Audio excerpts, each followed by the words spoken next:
Can you just hold on a minute? Hold on. My right hand. So, this is Caitanya Cariamrta Madhya lila, and we are reading from 23rd chapter, 53rd verse. I just want to settle down and then have to speak on. I'll just give Mangalacharan to Srila Prabhupada. I think I should read more verses because there's no purport here. Yes. Good idea. Yeah. So next verse I'm reading. शांत रस शांति रति प्रेम पर्यंत होए तासे रति राग पर्यंत क्रमते बढ़ाए. The position I'll read purport after this. साखे वात्सल्ये रति पाए अनुराग सीमा सुबाल्यादेर प्रभाव पर्यंत प्रेमेर महिमा. Now there's a purport for this, and I'll read from 53 and then purport and translation on this.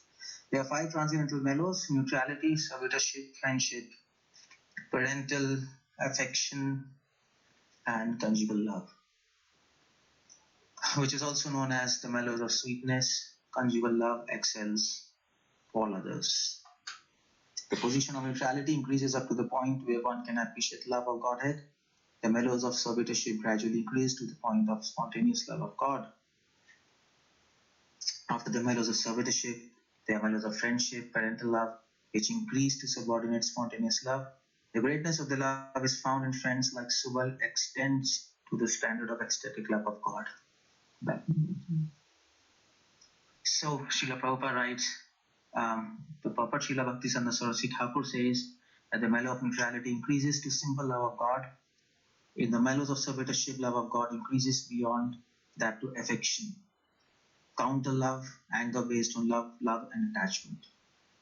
Similarly, the mellow of friendship increases to affection, counter love, love, attachment and self-attachment. It is the same with mellows of parental affection. The special feature of mellows of friendship exhibited by personalities like Subal is that it increases from fraternal affection to counter love, to spontaneous attachment, to subordinate attachment, finally to the ecstasy where all ecstatic symptoms continuously exist. So, we are discussing Madhya lila, 23rd chapter, 53 verse onwards. Okay, I'll just offer obeisances. Namam Vishnu Padaya Krishna Preshthaya Putale Srimate Bhakti Vedanta Swamiti. Namaste Saraswati Devi Guruvani Pracharine Nirvishesh Shunyavadi Paschandishtar. Okay, so here I think this is the life's ultimate goal, love of Godhead. And this is a beautiful verse here. Actually, these verses which talks about the mellows of devotional service. And well, these are like complex verses because these are talking about mellows, and of course most of us don't have any idea of mellows. We have a theoretical idea, but as far as realizations and swanubhuti goes, none of us has, because rasa is a very technical term. Now this verse says 23:53. It says Panchavidha ras shan dasya sakhe vatsalya. This word rasa, this is a very I think this is a word on which Gaudiya Vaishnava philosophy is based upon, because all important treatises, devotional books actually focus on this. In fact, especially Gaudiya Vaishnava Sampradaya, Madhva Sampradaya and Ramanuja Sampradaya, they are focusing. They have focused more on liberation.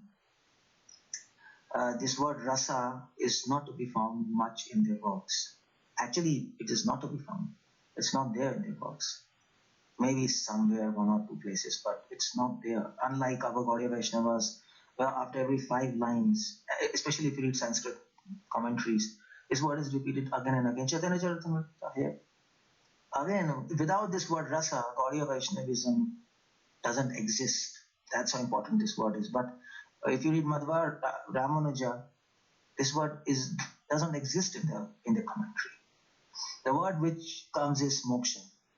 The word which comes is Ananda, and that's it. Maybe in Sri Vaishnava Sampradaya, Divya Prabandhas, they might be having this word rasa.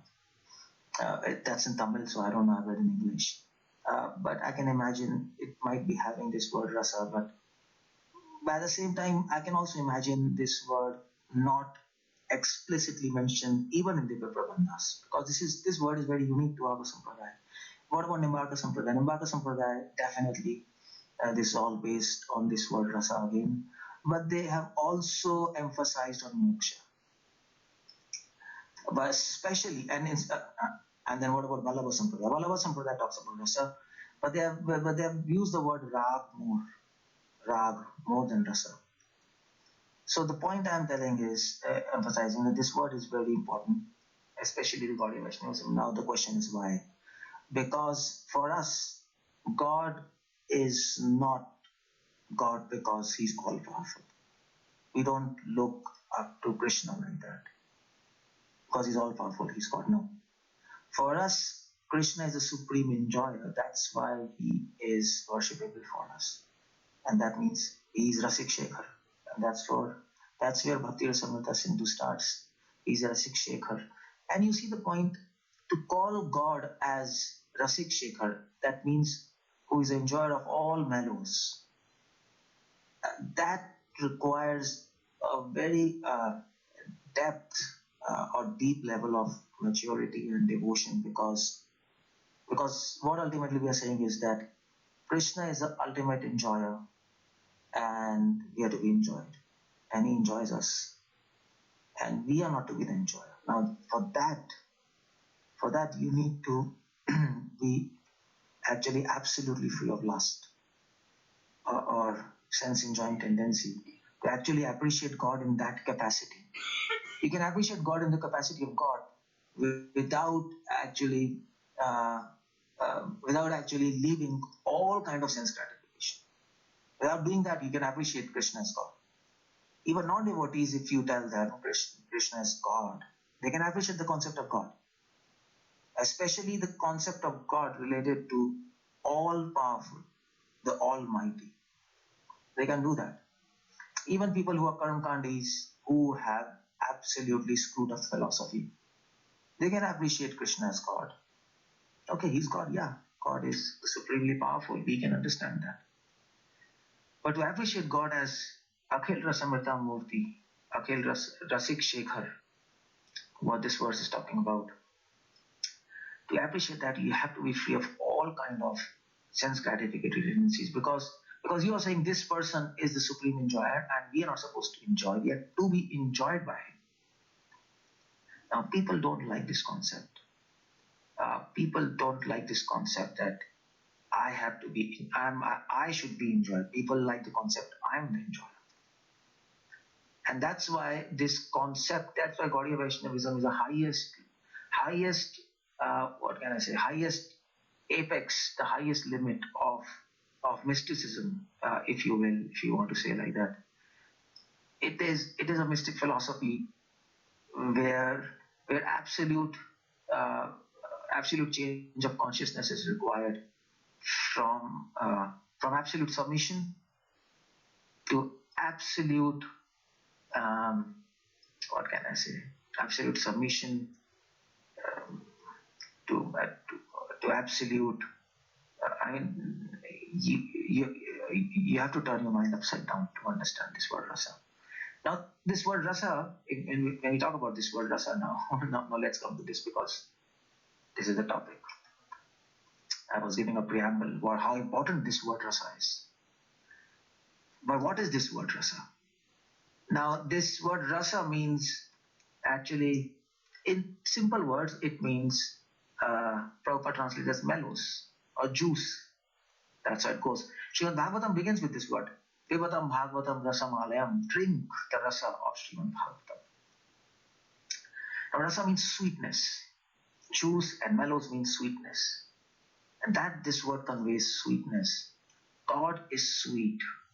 So we were just singing this song, Adharam Adharam. God is sweet and His devotion is sweet. That's why this word rasa is used here. But the whole point is Uh, Srila Prabhupada also mentions, and Jiva Goswami also mentions in Nectar of Devotion, that this word rasa is a very technical term. It's nothing to do with ordinary mundane sentiments. Now, how do we get this juice? How do we get this? How do we get this mellows? Now, Jiva Goswami mentions, Prabhupada mentions in Nectar of Devotion, that first we cross our all mundane, uh, uh, mundane disqualifications or anarthas.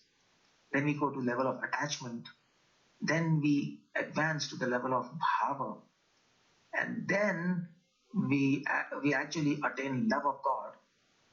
And then when you attain prema, and when you are in love of God, then when you interact with God, and God means Krishna, let's use the word Krishna, and Krishna interacts with you, at that time, when the interaction occurs in love from both sides, at that time rasa is produced. So it's not a one way. Rasa is never to be, rasa is never a monologue. Okay, I like Krishna, so I'm feeling rasa. No, that's wrong. Rasa is a dialogue between God and his devotee. Or if you say mysticism, between bride and the bridegroom.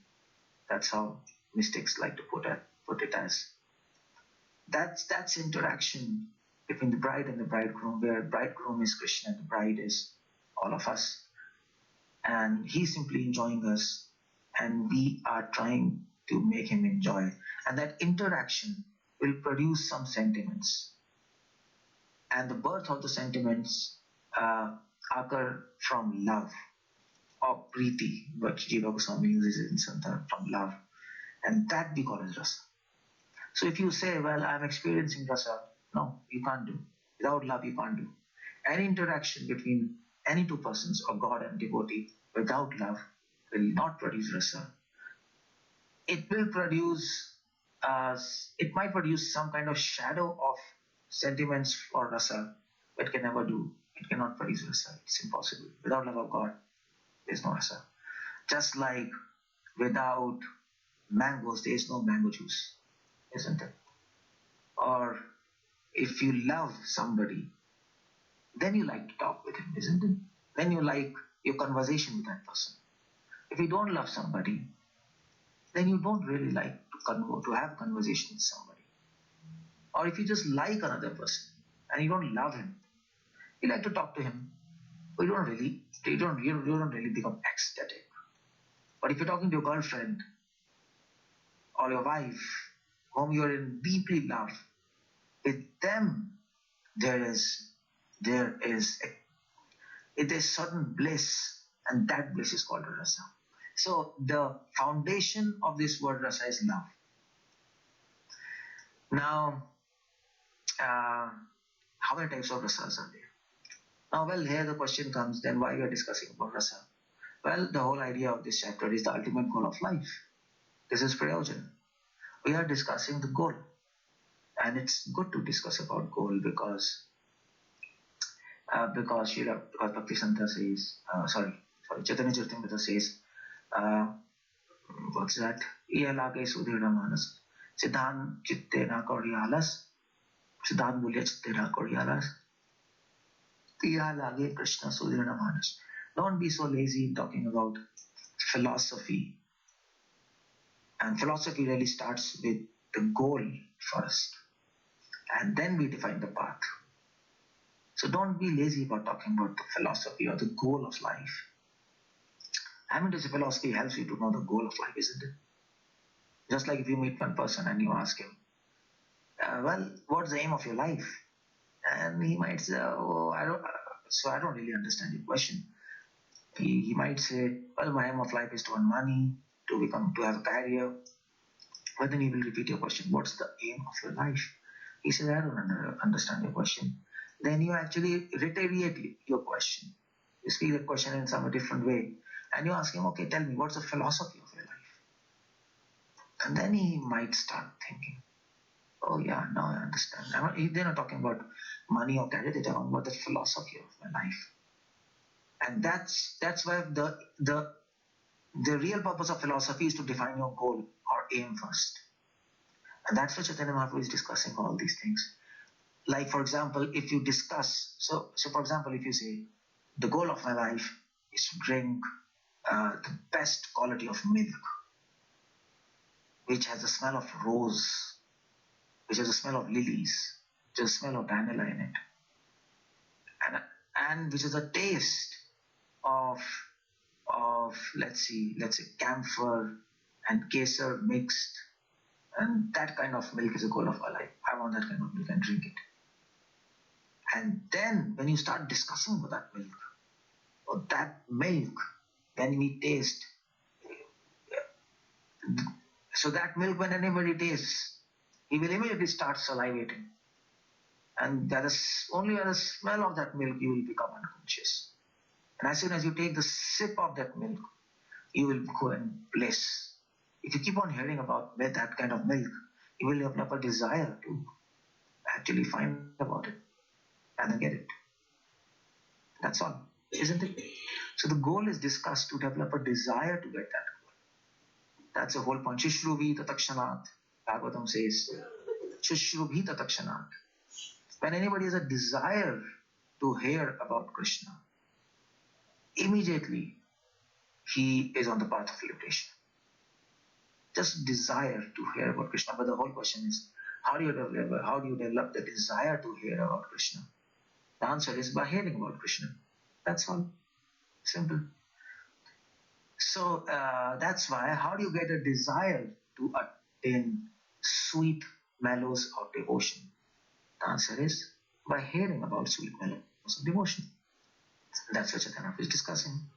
So Mahaprabhu is discussing Panchveda Rasa Shan Dasya Sakhe Vatsalya. Chaitanya is discussing the five transcendental mellows. There are five mellows, not just one. And you see the point. That means in five ways we can interact with God. When we are in love with God. When you are not in love with God, you can interact with Him only in just one way. That is called Dasya, as a servant. And that too, we have a shadow of that Dasya. It's not really the real essence of Dasya. We have some kind of understanding, we have some kind of faith in servitude by actually watching our predecessors, acharyas. Okay, they served, so I should serve. It's that kind of thing. But that servitude is not really inside us, or actually it's born of our own soul. But whatever it is, without love of God, only possible rasa, whether real or whether shadow, whatever, it's just dasya. Without love of God, madhure, sakesh, is vatsalya are not possible. And you see that it's so important to understand this. If you really understand this, then you cannot become sahajya. You cannot enter upper sampradayas. Because sahajya says, I am gopi and I have madhurya ras.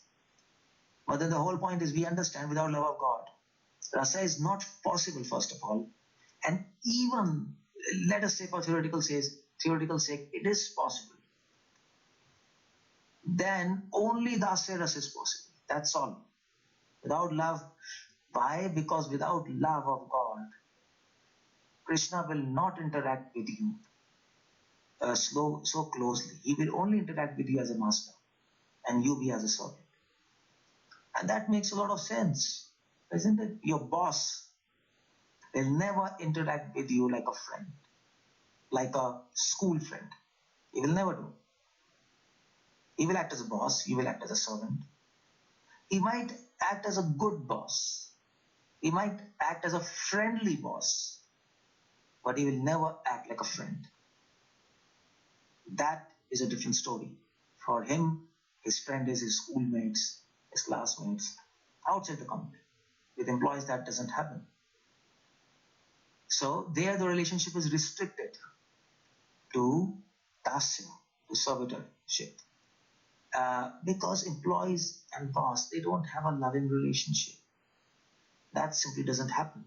The fact they're employee, the fact there is pay, they're getting something in lieu of their service, that fact immediately destroys love.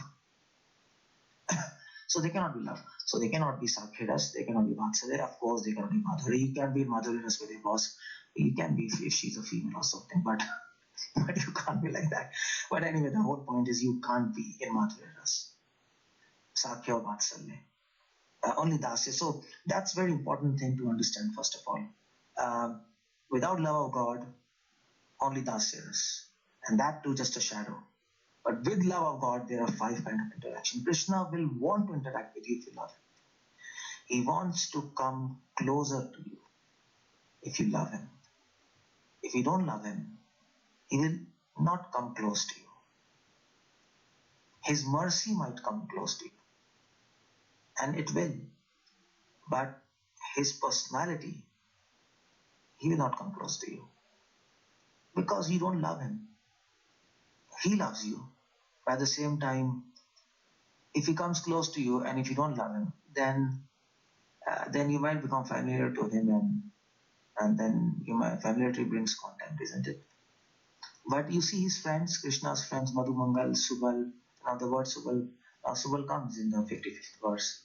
Subal, if you see him, so what they say about Subal? Yeah, it's the greatness of love found in friends like Subal.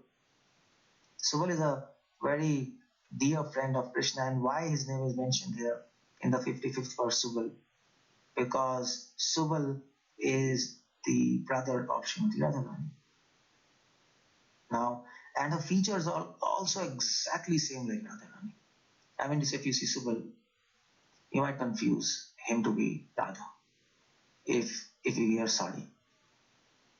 And suppose if he does makeup like Radha, then we'll get confused. That's how Subal is so dear to Radha, but at the same time, and his brother, her brother, by the same time, he's a Priya Narma Sakha of Krishna. That means he's a very intimate. Uh, so he's in the intimate circle of the friends of Krishna. The friends of Krishna are divided into various circles: outside circle, inner circle, and intimate circle. And he's in the intimate circle where these kind of friends can discuss with Krishna about Madhurya Rasa, about his relationship with gopis. Friends in the outside circle, they cannot discuss about Krishna's relationship with gopis. Only they can discuss, like Madhu Mangal and Subal and all these people. So they are there. And what I was telling is that these friends, they joke with Krishna, they climb his shoulders, and they sometimes abuse him. Now, well, you might be thinking what's happening around. But the whole point is, in spite of doing, Krishna interacts with them like this. Why? Because they never lose respect for him. That doesn't happen. In spite of doing all these kind of frivolous activities, and they even beat Krishna. In spite of doing all these things, they clearly understand and they never forget we are his servants. And the only purpose of our lives is to give him enjoyment, is to give him rasa. And they understand only by giving him rasa, we can also attain rasa. That's how Prabhupada says in Elevation of Krishna Consciousness. If you want to enjoy with God. If you want to enjoy, give enjoyment to God. If you want, Sukadeva Goswami says, if you decorate your image in the mirror, sorry, it's the other way around. If you decorate yourself in the mirror, your image gets decorated, isn't it? Similarly, if you give enjoyment to Krishna, Krishna's image are we, isn't it? Man is made in the image of God. If you decorate Krishna, if you give him enjoyment, you get enjoyment because you are his image. Just like if you decorate yourself in the mirror, your image or reflection, it gets decorated itself. So we are a reflection and image of Krishna. So Madhva calls, in technical term, Madhva calls we are Bimba of Krishna. Krishna's Bimba, we are Pratibimba. Pratibimba means we are his reflections. So why he calls like that? Actually, I was wondering. Madhva's whole philosophy begins with these two words, Bimba and Pratibimba. Of course, Jiva Goswami really doesn't agree with that to a large extent because according to us, Jivatma is Shakti and God is Shaktiman. We believe in that philosophy. But at the same time, we have that difference. But at the same time, beneath the difference, there is also oneness. We believe in this philosophy, isn't it? Bheda Bheda. So wherever there's difference, we should always try to catch the underlying oneness because there has to be oneness beneath the surface. So although we differ in that, we don't really believe Bimba and Pratibimba, but Krishna is the object and we are, Bimba means object and Pratibimba means we are this reflection. There are certain points which you have summarized, but at the same time, there is some oneness between that Bimba Pratibimba and our Shakti Shaktiman. And in fact, Baldev Bhushan brings his point, and I was thinking about that, and the whole purpose of that example, object and reflection, is this: what Srimad Bhagavatam says. If you decorate the image, if you decorate yourself, the image gets decorated. If you decorate the object, the reflection of the image gets decorated. Object is Krishna. Vedyam Vastavam Vastu. Atra Shividam. He's a real Vastu. Or in Sanskrit it is called Bimba. And we are Pratibimba. We are the reflection of him, according to Madhya. And Bhagavatam explains, yes. So what should we do with this point? Just leave it? All philosophical points lead to a practical decision or a practical application. So what to do with this? Okay. So then what do you do? Bhagavatam says, okay, you decorate the object. Vedam vastavam vastu atra shivadam. Shivadam, auspiciousness. Or Shivadam means decoration.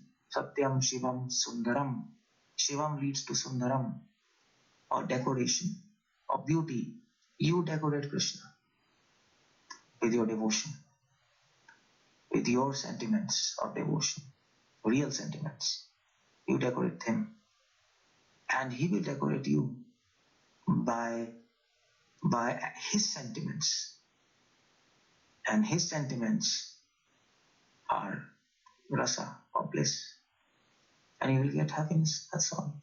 That's where Madhva takes that example. I mean to say, all examples are taken to help us to come to a platform of application. Of course, some philosophical points you might have to read now, but you'll not be able to apply it because they are at a higher level of consciousness. But some you can do. So that's why I was mentioning about this word rasa, and I was just saying that there are 5 kinds of rasa, and I was just mentioning this point here, that these kind of interactions between God and his devotees, they happen, and we must hear about them as the goal of our lives, so that we get a desire to actually attain that platform. We get a desire to get love and to interact with God. Why? To give him enjoyment face to face.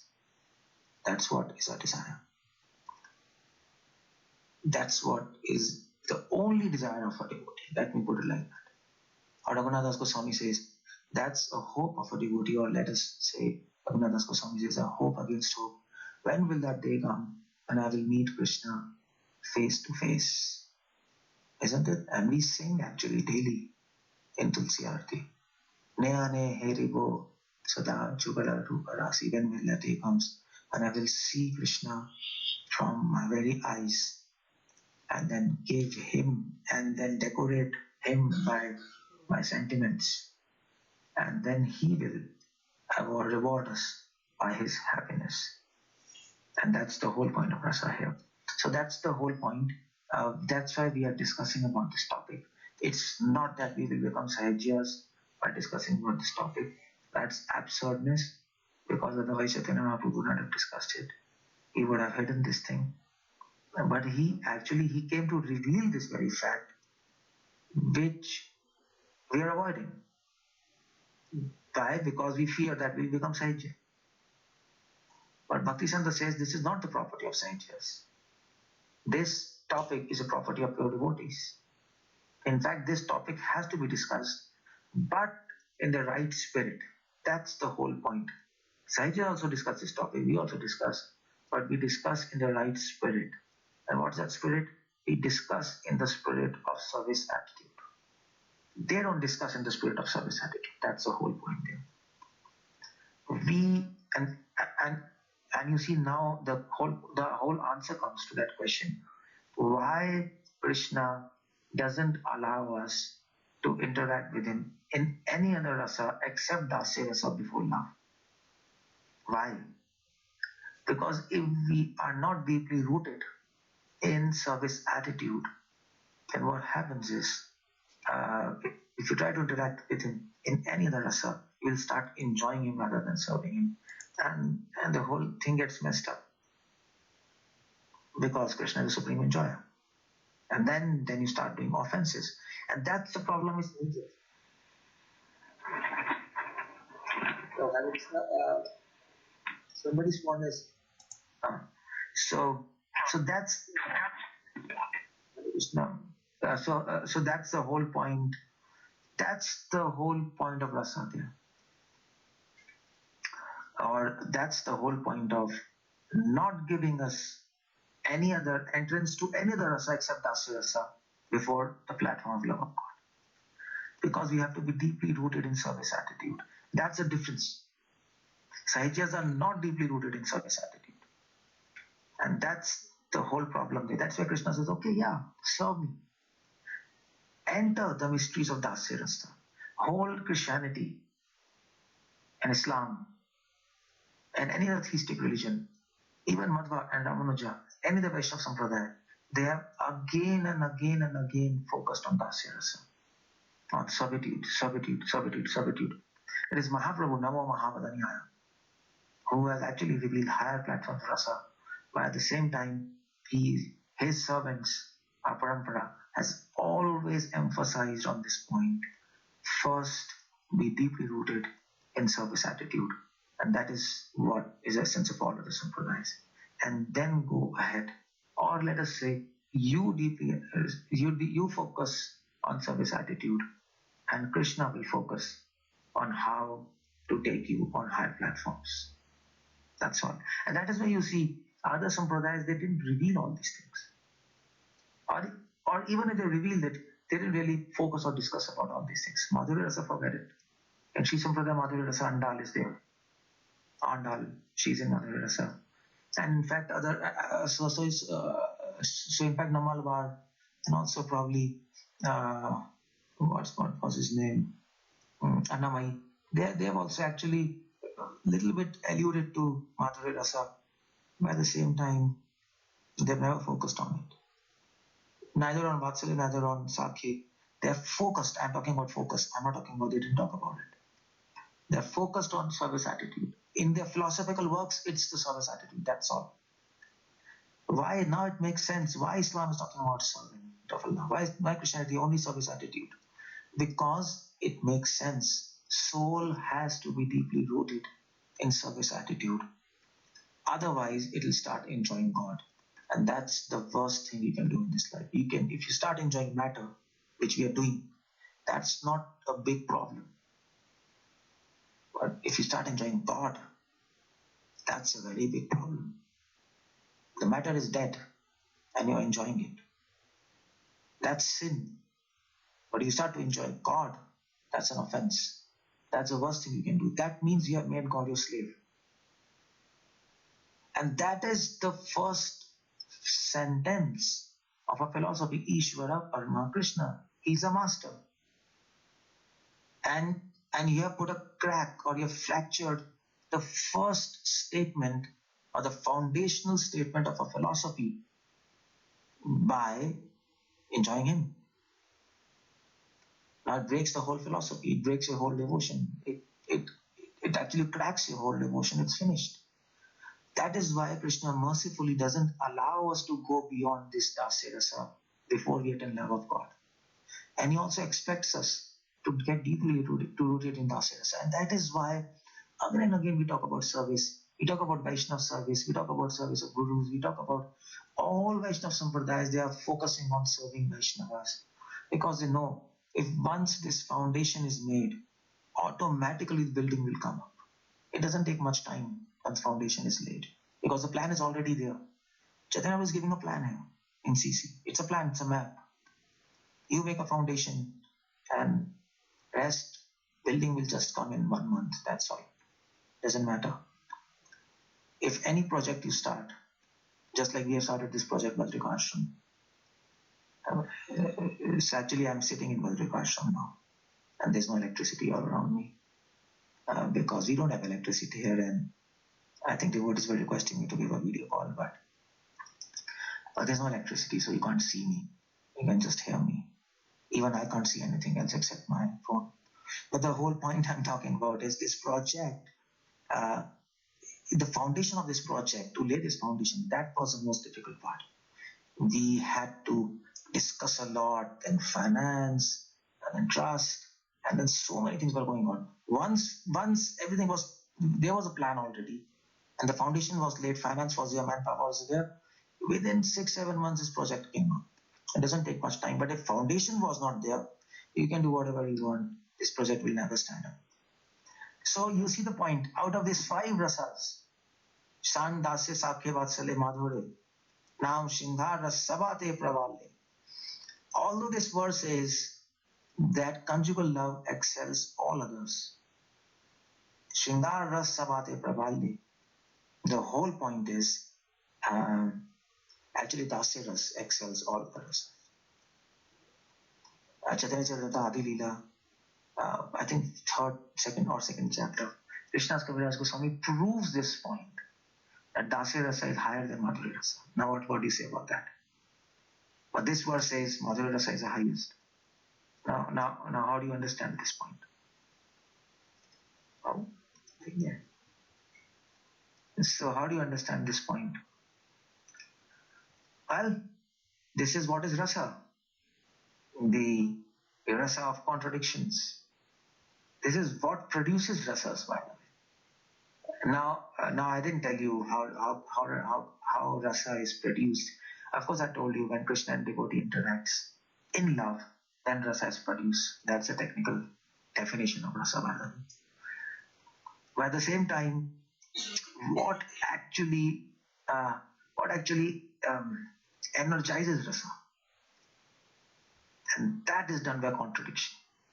And that is why Krishna has contradictory qualities. He keeps contradictory qualities with him because he wants to energize that rasa once you attain that rasa. That is why he has contradictory qualities. He doesn't keep anything with him without any purpose, by the way. Now you might say Krishna has contradictory qualities. Why? Because he's God. But yeah, one reason is that because he's complete, so he should have all qualities, even contradictory qualities. But the whole question is, if he wants, he cannot have it. He's God. He's complete. So by his will, he can say, well, I don't want contradictions. I don't like contradictions. Who likes contradictions? Because you can't understand the logic, and then you get mad. So Krishna says, no, I will keep contradictions. Why? Not because I am God and I should be complete. That's not the first point in his mind. There's a selfish point from his perspective. The first point in his mind is because contradictions energizes rasa. It energizes rasa. You love somebody and you are in Madhurya rasa with somebody, you have a friend or girlfriend, and if you tell her I love you, she'll be happy. But if you tell her I don't love you, she'll be angry, but inside she'll be in bliss. That's how it goes. But that's a contradiction, but it energizes Madhurya rasa. So contradictions actually give rasa to rasa. That's how it goes. Contradictions is rasa square. Let us put it like that in mathematical terms. It gives ecstasy to ecstasy. And that is what Bhagavatam says. Saram udaitam. Bhagavatam is talking about sar, the essence of essence. And essence is called sar, or essence is called rasa, because if you actually read the word sar and if you reverse it, it becomes ras. If you go from the other end, sar, and if you go from the other end, from ra, it becomes ras, or becomes ras. Ras means ras. So rasam rasam mudahitam, Bhagavatam says. Bhagavatam is not talking about rasa, Bhagavatam is talking about rasa of rasa. And that's the whole point of contradiction. Which actually Mahaprabhu raises this point, and Mark raises this point, Vallabh raises this point. And that's the whole point of devotion. It's all about contradictions. And that is where Upanishad says, Achinte khalu e bhava. This Krishna you cannot really grasp by your logic. Fully, you can't do that because after a certain limit, it becomes contradictory. And contradictions are not to be understood. Contradictions have to be first tasted. You should relish contradictions. And once you start relishing them, solutions will come. The solutions are there for contradictions. It's not that harmonization is not. The Prabhupada says in one of his purport, Krishna's contradictory qualities, but there's an answer for that. You can understand it. But at the same time, some contradictions you cannot understand. It's not possible. So here is a contradiction. Madhurya Rasa is said to be the highest.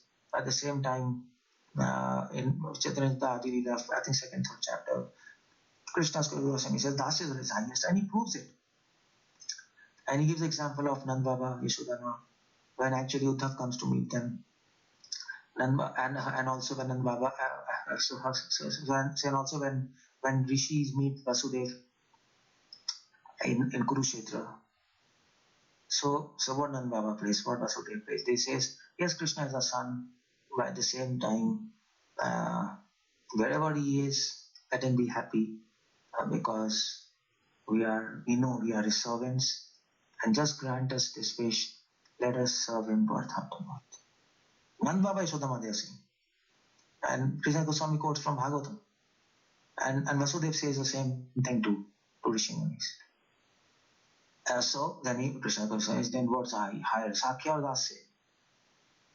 Dasya. Ultimately they are saying, okay, let Krishna be anywhere. You want to serve him. Okay, what about gopis? Gopis also speak in the terms of Dasya. They say, well, when Krishna goes to forest, they say, let his lotus feet be on our heads. And they are actually thinking of his lotus feet. And then they are saying, let us be, so in Gopi Geet they say, please Krishna, our only request is, let us become your maid servants birth after birth after birth. They are again talking about Dasya. All these, so Krishna goes with Dasya Rasa. So how do you understand this? Well, the only way to understand this is, yes, Madhurya Rasa is the highest. Okay? But because the foundation of Madhurya is Dasya, that is why Dasya Rasa is higher than Madhurya. So if you see the building, the highest story, so if that building is 4-storied, which is the highest story? 4th story. Okay? But then the whole point is, what is the most important thing in that building? Foundation. So what is most important? What is the highest then? 4th story or foundation? Well, from the perspective of importance and building, foundation is the highest point of that building, because that's a fulcrum. At the same time, 4th story is the highest if you really talk about location. But if you talk about importance, foundation is the highest, isn't it? So if you talk about location, Madhurya Rasa is the highest. But if you talk about foundation, Dasya Rasa is the highest, the most important. So that's how we solve this contradiction. Then you might ask, okay, so which rasa do we have to aim for? Shant or Madhurya? Well, before love of God, Dasya Madhurya, before love of God, it's always Dasya. Yeah. After love of God, what you should aim for? Well, still aim for Dasya. Keep on discussing about Madhurya and other rasas. Develop a desire to attain them. And let Krishna decide which rasa he wants to give. Because we are not the choosers. He chooses and awards us.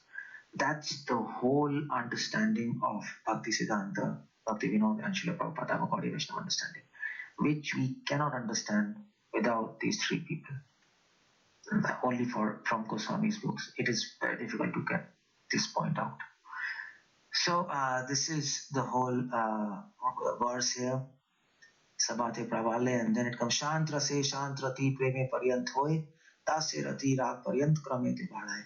So then Krishna Swami says, okay, there is a difference between these rasas, Shanta se Sakhi Vatsalya Madhure. Shant rasa has Shantrati.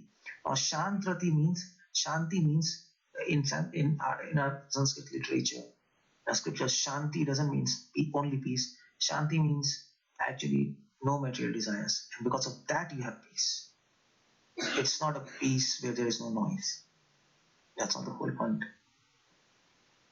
It's a peace where there's no material desires, where there's no noise of material desires in your mind. That is what you get that.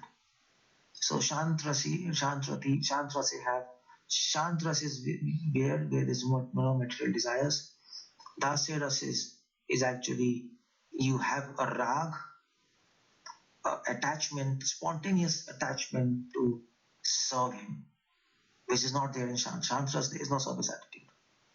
And rocks and all these, they have Shantrasa. Some people say there is no Shantrasa in spiritual world because you don't have, of course, you don't have service attitude there. Then what you're doing in spiritual world, or you might have service attitude, but you don't have it, so you can't really act upon that service attitude because you're a stone and you're a sand. You can't move. So as an attitude without action, it doesn't really make any sense. You see the point? Then it looks. I have a lot of attitude to serve you, but I don't serve you. Then it seems crazy. But some people say Shantraj is not there because it doesn't make sense. Rupa Goswami says yes, it is there, but then it's not really important for spiritual world, but it's important for us because first Prabhupada says first a devotee enters Shantrasa before entering into Dasya Rasa. First we have to understand, first we have to get free of all material desires. Of course that will happen by devotion also. Of course our aim is Dasya Rasa, but in the process of attaining Dasya Rasa, first we will attain Shantrasa. That's how it goes. And then we get Dasya Rasa. Dasya Rasa is one thing additional to Shantrasa. Shantrasa has no material desire. Dasya Rasa has no material desires. Also, it has Rag. Rag means spontaneous attachment to serve. And Sakya Rasa has one more thing. No material desires, Raga, that is service, attachment service, and Sakya Vatsalya Rati by Anurag Siva. And then it also has what can we say? Vatsalya Ras also has a sentiment of protection, which is not there in Sakya Ras as it is there, but it is not so developed. But in Vatsalya Ras there is a sentiment of protection, not just spontaneous sentiment to serve him like Dasya, but also spontaneous sentiment to protect him. That's Vatsalya, parents. That's an addition. And then when you go to friendship Sakya, you have an additional sentiment there, not just sentiment to actually serve him or protect him, but in Sakya there is also a sentiment to actually how can we say, actually play with him. That's the whole point. That technical I just forgot, but to actually play with him as equals. That's the whole point. As equals. That's the additional thing. So Dasya Rasa has spontaneous sentiment to serve. Vatsalya has one more thing besides that, spontaneous sentiment to protect. But Sakya has a spontaneous sentiment to play as equals. And Madhurya has one more. It has all those, but Madhurya has a spontaneous sentiment to actually surrender your whole body to Krishna. That's how it goes. That's Madhurya Rasa. So that's the highest from the perspective of, not from the perspective of foundation, but from the perspective of location. It's the highest from the perspective of location. because only in Madhurya Rasa all rasas are included, all sentiments are included. That's why it's the highest, and that's how it goes. Premera Mahima, Paryan Premera Mahima. So that's how this Bhaktivedanta is talking about all these things. Little complex. Bhaktivedanta perfect as usual, but I explained to you how it goes. Prabhupada says, you see, fraternal affection to counter love to spontaneous attachment to subordinate attachment. You can see this is interesting. You can read this purport, little complex, and Prabhupada uses attachment, sub-attachment. Actually, these words are in English, but if you read in Sanskrit, then you will understand, because Sanskrit at this level, you need Sanskrit words, because at this level, to translate into English, it loses all the essence. Like Prabhupada says, love, attachment, sub-attachment. What is sub-attachment? We have to speculate. But you need Sanskrit words for this to really understand this. Like prem, sneh, pranay. The difference between pranay and sneh and prem, but all are translated as love. Or you can translate prem as love, sneh as loving attachment, and pranay as loving subordination. But you lose whole sense of that word, isn't it? So anyway, the whole point is I just talked about all these things. I'd like to stop here. Any questions or any comments? I'm done. Chaitanya Mahaprabhu ki jai. Hare Krishna. Hare Krishna, Shravi. Thank you so much for the very, very beautiful class and very enlightening class. Few things you said about foundation of the we have to keep our foundation strong with Hasya Rasa, and then contradictions should actually be tasted. I really like those things that you said. So I have a few questions, and this is about the terminology of raga and rati. How do we differentiate the two? Because you were talking about rasa and raga. So how do we differentiate between raga and rati? Well, raga, see, the whole point is raga technically means affection. Technically, if you talk about it, raga means actually color. And color means affection, isn't it? Like red color or blue, it creates affection in us. So raga means affection, the path of affection. That's a pushti mark, raga. And rati means not just affection, but there's affection, but then there's a whole sentiment of attachment. And besides that, there's a sentiment to be exploited by that person. So Madhurya Rasa is rati, because gopis want that Krishna should actually flirt with them. Let me put it like that. Exploit Madhurya Rasa. But of course, I mean to say Yashoda Manan Baba or his friends, Sakhiras, they don't want that Krishna should flirt with them. That's complete nonsense. So they have raga, but they don't have rati. Rati is only found in Madhurya Rasa, because that complete sentiment of surrender and slave and exploitation, that is there in Madhurya Rasa. So rati is technically always associated with Madhurya Rasa, and so that's why we say Madhurya Rati, isn't it? Or we say Madhur Rati. But we don't say Sakhi Rati. We don't say like that. Vatsalya Rati. We say Vatsalya Rag, Sakhi Rag, or Ras. But Madhurya Ras, we have this Rati. Or we say Rati Keli. Rati Keli means the Ras dance with gopis. So we don't say Krishna is doing Rati Keli with his parents or with his friends or with his servants. We never say like that. So Rati is basically where there is a conjugal sentiment. Or conjugal sentiment means where there is a sentiment that Krishna should exploit me. And that is the highest sentiment of the world. And that's what Mahaprabhu says, Ashli Sheva Padratam Pinastumam. And that gopis have that sentiment. We are follower of gopis. We have the same sentiment, but in a different capacity. And now we are follower of gopis, and our target is Madhurya Rasa. But now, of course, we have to focus on Kansaras. But our goal is Madhurya Rasa. So how to actually proceed from Dasya to Madhurya? Now that's the whole question.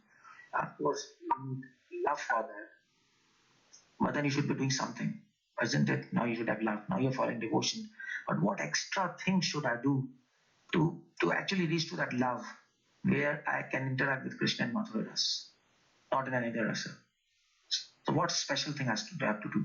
So for that you have to understand what is so special in Madhurya Rasa. What is Madhurya Rati? The whole question of Madhurya Rati is subordinate attachment. Prabhupada uses that word subordinate attachment. Now that word subordinate attachment, actually the whole essence in that, so if you read Sanskrit word for that, in technically, one of the Sanskrit word is rati for that, subordinate attachment, and that carries the whole sentiment of Krishna should exploit me. So if we can add that sentiment in a life at our level, okay, Krishna, please exploit me. Yeah, I'm ready. Do as you like with me. And you see, exploitation means he will use you, but he will not reward you. And if we can develop this sentiment and keep on serving him without any expectation of reward, that's the whole point. In our language, that's translated like that. But if we can keep on doing that, in spite of exploitation, means Krishna might give you troubles, but you'll enjoy those troubles, isn't it? That exploitation. So when you enjoy troubles given by Krishna, then this means you have added that element of rati, and then now you are on the path to actually from Dasya to Madhurya, from Dasya to love of God, to actually real Dasya Ras, and then Madhurya Ras, and then you have Gopi Bhav. That's how it goes. That's why we're trying to understand all these things, to understand the difference, realize the difference, realize the similarity, and what we can practice in our lives. Whatever is the similarity between all rasas, that you can practice now. Whatever is the difference, that you have to put it as a goal or aim, and then try to actually imbibe that in your life according to your capacity, wherever you are, and then you have to go forward. Otherwise, we'll miss the target. That's how it goes. Yeah, thank you so much. That was very, very nice. Prabhuji, I don't know if this is a stupid question, but I just was trying to understand when the Ragatmika devotee or Raganuga Bhakta, who's trying to follow the footsteps of the Ragatmika Bhakti, we see that the stress is more on the aspect of Raga rather than the aspect of Rasa. Like how we were explaining, Rasa is the relation, is also the love from Krishna's side, right? So can you? Yeah, you're right. I mean to say, because we are sadhakas, and for us, rasa word has no meaning for us now. So there's a short-term goal, long-term goal. Okay. So why this word is used, raga, nuka, ragatmika, to make us remember that now your goal is raga. It's not rasa. It's not even. So that's why this is used like that here, to help us remember what's our short-term goal. Very nice. Thank you. The other thing I was just curious. So it's Sridham, right? Who's the brother of Radharani, or is it Subal? No, actually, you're right. It is Sridham. But at the same time, Subal and Sridham are friends. They are friends. Okay. Yeah. So you were talking about. Yeah, you're right. Sridham, you're right. But at the same time, actually, Sridham and Subal, they resemble a lot. So, although Sridham is brother of Radharani, we know that, and Radharani is also sister, Anang Manjari. But at the same time, because Subal is, Radharani considers Subal as almost like her brother, isn't it? Because they are like my intimate friends. So, although he's not a real brother, but when you talk about Subal, automatically your mind starts working in that capacity. He's a brother of Radha. Nice. Because she considers, and Subal also considers Radha as a sister. They're almost like a real sister. And they resemble a lot, all of them. And that's how it goes. Of course, their dress is different. That's how you can recognize them. But the features are very similar. Very nice. Thank you so much, Prabhuji. Thank you for patiently answering the questions. Anyone else has any questions or realizations? They can go ahead.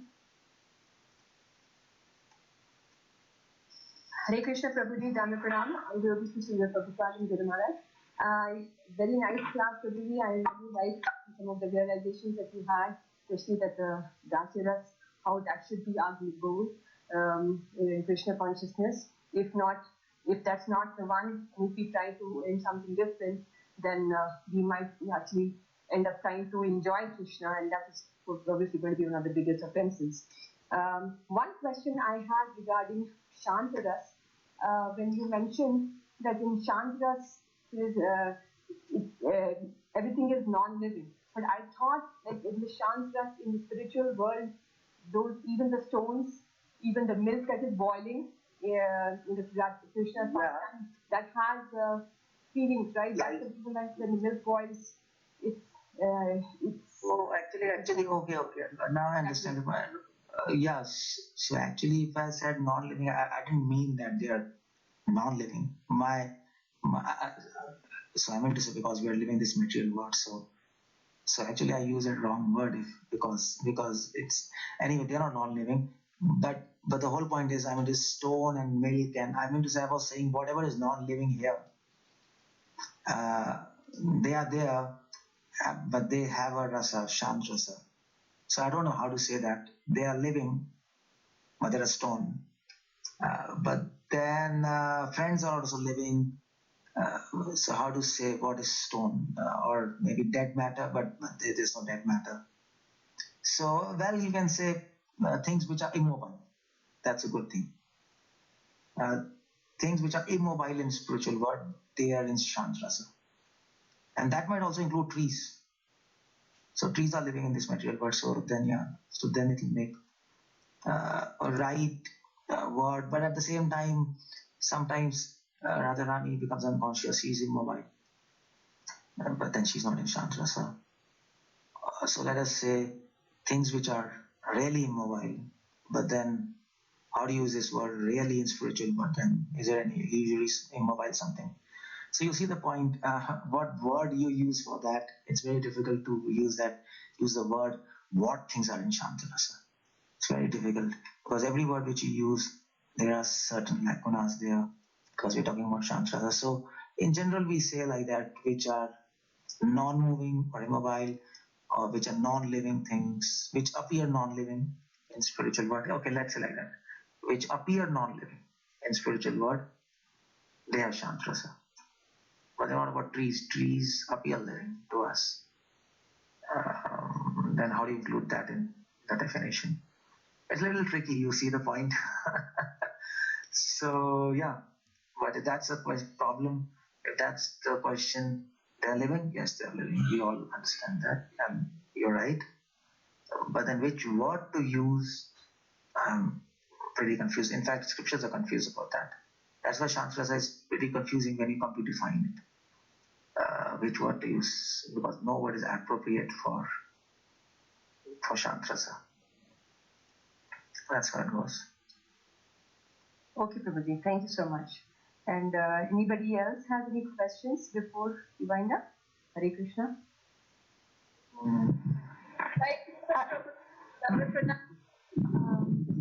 I mean, sorry, this is not related to the class, but when are you coming to US Prabhu this year? This is Gopal Prabhu's wife from US. So sorry. Okay, Hare Krishna. You're there. Okay, so I'll be coming in August and something like that, or maybe August beginning something. And definitely I'm coming to Houston, and I will. So I'm just making my itinerary, and of course, you'll be there. Sure, Prabhu. Gopal Prabhu is with me too, listening, and he was very curious. That's why I asked. Yeah, okay, fine for you, accept my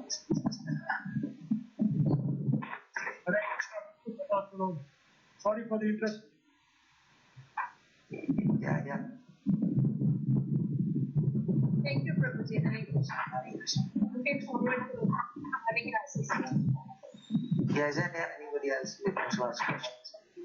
Hare Krishna Prabhu. Yes, I do have couple of things. One is You are there, huh? You are there on this call also. yeah. Just to two quick things. One is when you were saying Oh, that. wait. First, I have a question for you. What's your name, by the way? I'm curious about that. Oh, on this call, I'm known as Gorangi. On the call, you are known as Gorangi, and Yeah. otherwise, what's your name? Gail. What's that? Otherwise, my name is Gail. Gail. Oh, Gil. Yeah. Rhymes with jail. No, with a G. Okay, yeah, it's Yeah. When you were saying that, um, Krishna's friends, they all resemble each other very much. mm, But we are able. I couldn't hear the words when you said. Even though they resemble each other so much, we can tell them apart by what? How is it that we can distinguish them? by dress. Oh, okay. Like maybe different colored dhotis or something like that, right? Right. Okay. And my other question is, can you explain again the difference between enjoying Krishna, which is an offense, and and enjoying, like, say, his material energy. What does it mean to enjoy Krishna? Well, enjoying material energy, that's a sin. Why it's a sin? Because if you try to enjoy material energy, then it harms your soul, and eventually, because it stops you from going back to it. Why? Because it absorbs your mind in enjoying mode, in matter, because it absorbs your mind in that matter. So you'll not be able to focus on God. And it's a sin because it harms others also. Because when you start enjoying material energy, then you start exploiting it and using it for your own benefit. And then in the process, you start harming other people. So it's a sin. Now, enjoying God, that's an offense because the whole point of this material world is to help you to get free of this disease of enjoyment. And now, Krishna made this material world so that you get free of disease of enjoyment, so that you don't fall into sin, and then you turn back to Him. And now, what you do is, or what we do is, we start enjoying God. Now, you see the point he made. So you see the point. If you have cancer, and if suppose somebody is a cancer. No, but I'm saying I don't know what it means when you say to enjoy God. What does that look like? Enjoying God. We all understand what it means to enjoy matter, right? Okay, to enjoy God means to actually wish that your desires, that God will fulfill your desires. That, in one line, is meaning of enjoying God. Oh, to see Him as our order supplier, basically. Srila Prabhupada is that order supplier. Now, that is one understanding of to enjoy God. That you can understand. Order supplier. Okay, Prabhupada explains. Right. But when you go on higher levels, then you understand that enjoying God also means something else. I mean to say it goes a little deeper. So, okay, one level of understanding of enjoying God is order supplier. Okay, fine, good. When you go a little deeper, then you will understand one level of enjoying God is to enjoy His blessings. Now, He blesses you with, for example, peace of mind, and then you start enjoying it. So in other words, you start thinking, well, I got this peace of mind, and then you get lost in that peace of mind, and you give less importance to Krishna, and you forget Him, or you don't forget Him. I mean to say, you focus less on Him and more on peace because you're more absorbed in that blessing, and you start reveling and becoming happy in that blessings, and your whole focus on service of Krishna reduces, and that also means enjoying His blessings. You see, so that's another level of enjoying. And if you go a little more deeper, then at one level, enjoying God means actually trying to uh, trying to uh, uh, trying to develop a relationship with Him by your own choice. That's the whole point. We now at that level, you are doing a spiritual activity. You are serving Him. You want to develop a relationship with Him, but you have your own choice there. You have not actually uh, you have not actually let me say killed yourself, killed all your desires. So wherever there is a personal choice, enjoying God means serving Him by your personal choice, and Oh, that doing what I want to do for him. yeah. So And my instead of following an authority, yeah, right? like Then that. instead I follow my own whims about how to serve. Yeah, like that. Your own whim to serve Him. Now that service, that's spiritual activity, but then it, that also means enjoying God. So like that, and then you can go on and on and on. The more we do devotion, the more actually it gets revealed how we enjoy God. It becomes more subtle. You said, oh, some noise came on the line, so I didn't hear the last. You said the more we, can you Okay. repeat? Uh-huh. So I said, the more we advance in devotion, the more we will see at subtle platforms how we can enjoy God. The definition will go more deeper and deeper, and Uh-huh, uh-huh. more layers will be revealed. And Mm-hmm. the more it is revealed, the more we can work on and get rid of it. That's Okay. it. Yeah, actually, and this last thing, it made me want to ask this one last thing. When we do whatever we like to do for Krishna, instead of, let's say, following some authority, we do what is pleasing to our mind in devotional service. Is, can that be called mixed devotional service Of course. or no? Yeah. Oh no, oh no. It's, Huh? yeah, of course, I mean to say, yeah.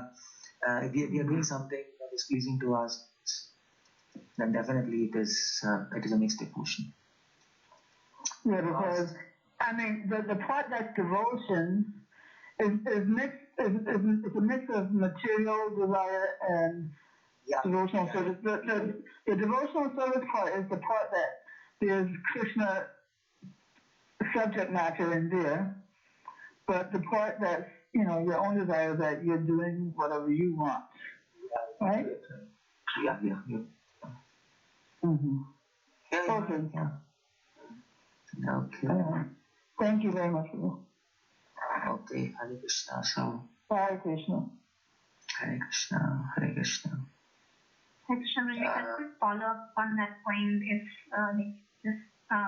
So is it so when we are enjoying like kirtans or bhajans or like listening to your class, for example, like I mean, is that also like enjoying?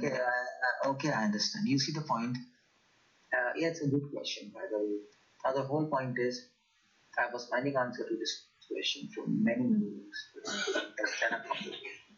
One of the Muslim couples that and he says, yeah, he's raised the same point. We enjoy kirtan sometimes. We naturally feel enjoyment and to hearing classes or maybe traveling. But Lord Thakur gives that point when you preach. Like I'm a preacher, I'll go to US, Europe. It's nice to travel, isn't it? So, but then that's enjoyment. But then what do you do? That will automatically come. You can't just sit in kirtan and be dead there and I'll not enjoy. That doesn't happen. So the whole point is whether you're enjoying or not enjoying, that is defined by your goal. What you actually want. Now, by hearing class or in Kirtans, you're enjoying, but the whole question is, what do you want to do with this enjoyment? That's the whole question. If you want to keep that enjoyment with yourself, so you see the whole point. Now there's a whole difference. If you sit in Kirtans, and if you attend classes, and if I'm going for preaching to US, Canada, with the aim that I will enjoy, and that's wrong. That's wrong. My aim is to please Krishna. Otherwise, I'll be stuck up in that mode of enjoyment. But in the process of serving Krishna, I will get enjoyment or happiness. Because the process is enjoyable, isn't it? So, what to do with that enjoyment? Now, what to do with that? So, what do you do? So now now what do you do? Now you return it back to Krishna, that enjoyment. How do you do that? Krishna, you gave me enjoyment, although I didn't want. My purpose was to serve you. Now I will give you double enjoyment. I will return this enjoyment to you in form of service. And then he will give you more enjoyment, and then you return that enjoyment in form of service. Don't keep it with yourself. So the point of not keeping that enjoyment within ourselves is, okay, in Kirtans you feel enjoyment. You sat in Kirtans not to enjoy. If you sat in Kirtans to enjoy, then there's a problem. You attended Kirtans to actually serve, to give enjoyment to Krishna. Krishna will become so pleased if I attend Kirtans. Now when you're sitting, when there's a Kirtan, nice tune music, naturally you feel enjoyment. So what do?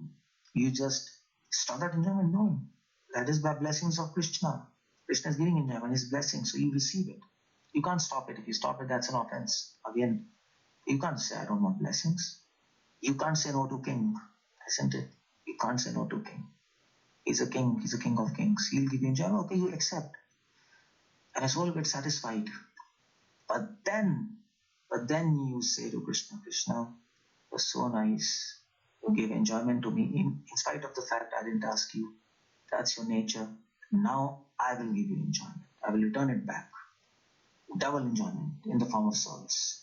So the enjoyment which we experience in devotional life, we have to return to Krishna in form of enthusiastic service by doubling your service, quantity, or doubling your enthusiasm in service. Maybe just not quantity, but enthusiasm in your service.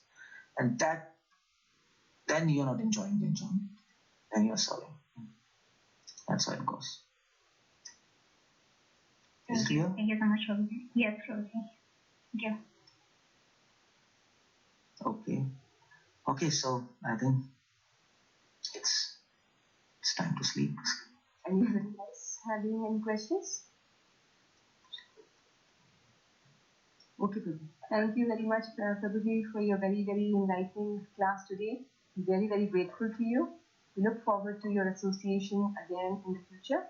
If no questions, we will just pay our obeisances to all the assembled devotees. Vancha kalpa tarubhyascha kripa sindhu vyayevcha patitanam pavinebhyo vaishnavebhyo Hare Krishna.